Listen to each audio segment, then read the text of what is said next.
You might need to clear your internet history after watching this video. This is The Daniel Natal Show.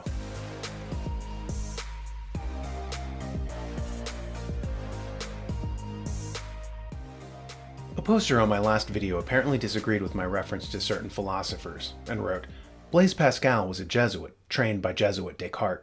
Your video is extremely suspicious." While I'm not an agent of the Jesuits, I actually was interested in certain things that I'd been seeing about the subject. I refer to a book on the Age of Enlightenment that I'd been reading, and it mentioned that most of the Enlightenment concepts that we take for granted were originated by Jesuit thinkers. Most of the icons of the period were educated by the Jesuits. In Considerations on Representative Government, John Stuart Mill writes, "The leaders of French philosophy in the 18th century had been educated by the Jesuits." I was studying a 17th century Dutch legal scholar named Hugo Grotius, and he's famous for articulating things like rights come from God and not from governments. But Grotius got these concepts from a Spanish Jesuit priest named Francisco Suarez, so a lot of the ideological inheritance that we have today originates from these sources. The bad part, of course, is that the Jesuits were basically like an early intelligence agency for the Catholic Church. They would spy, plot, and if need be, subvert other countries, which is why Japan kicked them out in the 1600s. Now again, we now turn to Japan, and the first Portuguese ship blew into Nagasaki, and there it was actually a storm blew them in, and they had Jesuits on board, and otherwise it wouldn't have been for the storm, would have blown in. It was really kind of a bizarre story. But then the Jesuits made a very big stronghold in Nagasaki. Then they also made another one north of there in Hiroshima, and then the Japanese monarchy and the Buddhists realized after about 4 generations of what was going on, and that they were using this as a political means, not as that's where again is they weren't trying to get more people into Sunday Mass. That was not at all. That's right. They weren't. That was not the goal whatsoever. That was like a secondary type of thing. So the whole thing was political, and they superficially kicked out the Jesuits. They killed a bunch of them, but there was so much influence already at the time that it was already too late. What's of interest here is how subsequent intelligence agencies patterned themselves off of the Jesuit order. James Corbett mentions it when he talks about the Cecil Rhodes plot in the late 19th century to reconstitute the British Empire and reabsorb America. See here.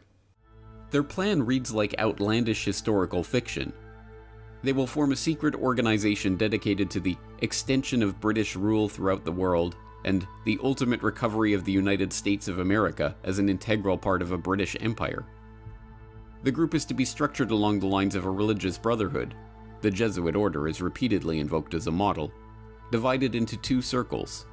An inner circle, called the Society of the Elect, who are to direct the activity of the larger outer circle, dubbed the Association of Helpers, who are not to know of the inner circle's existence. If you want to learn more about this highly influential and highly successful plot, read historian Carol Quigley's The Tragedy and the Hope. This group, led by the aforementioned Cecil Rhodes, decided to copy the Jesuit method and mull into Commonwealth countries and subvert them from within.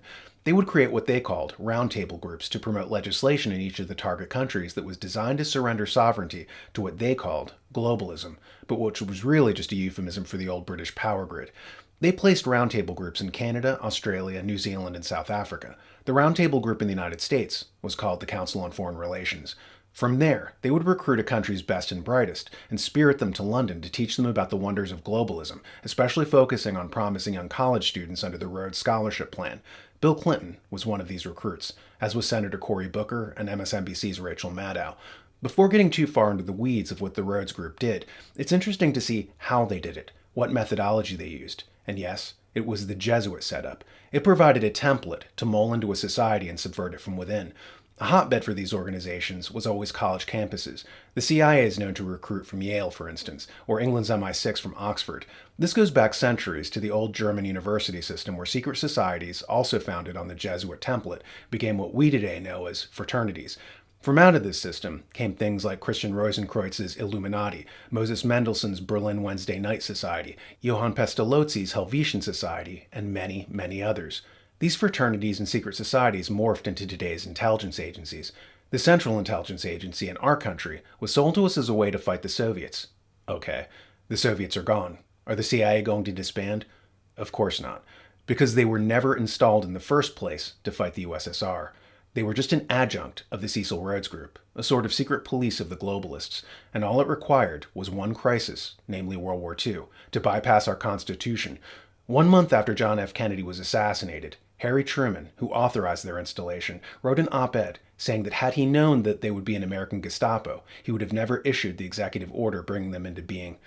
In Viktor Ostrovsky's book By Way of Deception, Ostrovsky, a former Mossad member, writes about how Mossad runs Israel and not its official government. He says that the same thing is true in the United States with the CIA in control. In England, it's MI6 that's the true power in that country. So what happened was that our lawful governments were subverted and intelligence agencies, based on the old Jesuit template, took over. Leaving aside questions of how to dislodge them, it's just interesting seeing how secret societies never really disappeared. They just acquired state sanction. Of course, republics require transparency, something these organizations resist. They rely on secrecy, opaqueness, lack of accountability. So while in the past, the secrecy they enjoyed was external, today they're out in the open, but their secrecy is now internal. We know they exist, and we know what model they're built on, but we're not allowed to know what they're doing, or for whose interests they operate.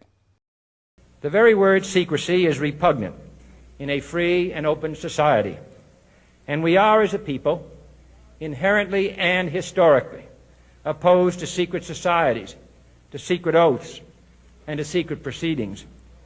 We decided long ago that the dangers of excessive and unwarranted concealment of pertinent facts far outweighed the dangers which are cited to justify it.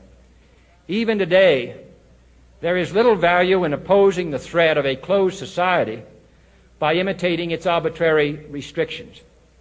Even today, there is little value in ensuring the survival of our nation if our traditions do not survive with it.